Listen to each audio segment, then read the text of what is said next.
Hey everybody, Mr. Tim. Miss Collette. Hey, and it's Wacky Wednesday. But you know what, before we get started on that, I want you to look at this tree behind us. I put that tree up. Was that the most perfectly straight tree you have ever seen? It is straight and it is very green. Yes, it is green. And then after he put the tree up, I put the lights on. Aren't they sparkling and bright? They are sparkling, but you know what's even better than me putting the tree up and you putting the lights on it? What? Is the ornaments. And they went on so fast because I just stood back with the box of ornaments, tossed them on, and wham, they were right there. And some of them, well, No. a few of them hit it. Okay, some of them got on the tree. Right, and then we spent some more time putting them perfectly spaced. Perfectly spaced. So, since we're talking about the tree, and it is Wacky Wednesday, guess what? We have wacky jokes about Christmas trees. Believe it or not. Yeah. So, I'll let you go first. I went first last week. Okay, so here's the first one. You ready for Okay, this? I'm ready.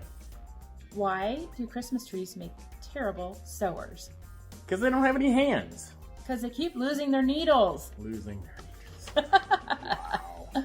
So, why did the Christmas tree go to the dentist? I don't know. He needed a root canal. Oh. Oh. Yeah. That's terrible. Yeah. Well, where do little trees go to learn how to be Christmas trees? Tree University? No, to elementary school. Let's go on to the next joke, because my jokes are better than yours. Okay. Okay. What did Luke Skywalker say when he left the Christmas tree farm? See you later. May the forest be with you. That's a good one. That is a good one. Okay, one more. How do Christmas trees get their email? They don't get email. Yes, they do. They log on just like you. Log. Yeah, I get it. I get it. So, okay, back to our discussion about the Christmas tree. Go ahead. So we talked about how our Christmas tree went up, and that's how we're going to talk to you about how it symbolizes things that we've learned in the Bible. So to start with, Mr. Tim put up the green tree. Most Christmas trees, when you cut them live, are made from evergreen, which means they're always green. And I get it now. Evergreen. yes, and we symbolize with the tree the everlasting love of God.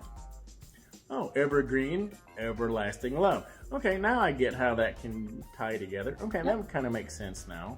Okay. Okay. So I have a verse for us in the Bible that Okay. talks about the everlasting in God and Jesus, and that's in John 3:16. And I think you probably know these this guys verse, know but this. we're going to read it to you. I'll read it anyway. So John 3:16 says, "For God so loved the world that he gave his only Son, that whoever believes in him shall not perish but have eternal life," or forever life. That's right. Jesus wants forever with you. So then after the tree, we put the lights on, and the lights are bright and shining. And in the Bible, we're told that Jesus is the light of the world, and that we are to shine for Jesus. Hey, I sung a song when I was a kid about a light of the world and letting my light shine. This little light of mine. Yeah. It's a great song. Yeah.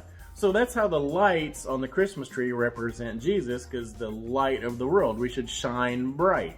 Absolutely. Okay. You're catching on. Okay. Okay, So now what's the next step then? We're going to read a verse about that. Oh, okay. This is Matthew chapter 5, verse 16. And chapter 5, verse 16 says, "In the same way, let your light shine before others, that they may see your good deeds and glorify your Father in heaven." So everyone should see our light like we can see our Christmas tree lit up with the lights. And like I have lights. That's why I have these lights on. I knew I put them on for a reason. That's the reason. You had to have something I that had was to bright. have. Yeah. What? Nothing. Okay. Okay, moving on. Okay. After the lights, the ornaments went on the tree. And I done a perfect job of putting them on. You did a perfect job of getting them out of the box. Okay. Okay? So the ornaments, before we had glass and plastic ornaments to put on the tree, we used to string fruit and put fruit on the tree. Who wants fruit on their Christmas tree? Who wants an orange hanging on their tree? Well, you'll understand when I tell you the next part. Okay. Okay? So in the Bible, we've heard things like the fruit of the Spirit. I've heard about that. And multiply your fruit, and good fruit and bad fruit. Yeah. So the Bible uses fruit to describe good output, or things that are good of you that others can see. And it relates our character with something tangible. So kind of like the nice things that we do. That would be our fruit. Yeah. So I bet there's a Bible verse about that too. I bet you're right. Let's go back to Matthew chapter 12, verse 33.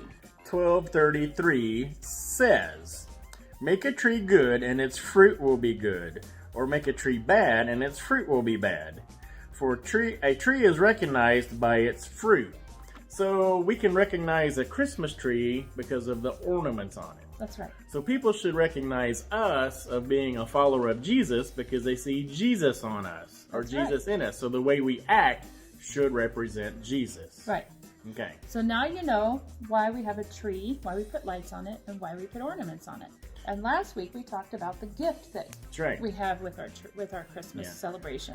So we have the gifts. We learned about that last week. We have a tree that we learned how that can represent and show us how Jesus is light and fruit. So this week, every time that you look at your Christmas tree, I want you to think of Jesus and how the tree and the ornaments and the lights and the gifts under it all can be tied back to Jesus. So every time you walk past that, think of Jesus. That's your challenge this week until we come back next week. Think of Jesus every time you see your Christmas tree. So until then, see you next Bye. week.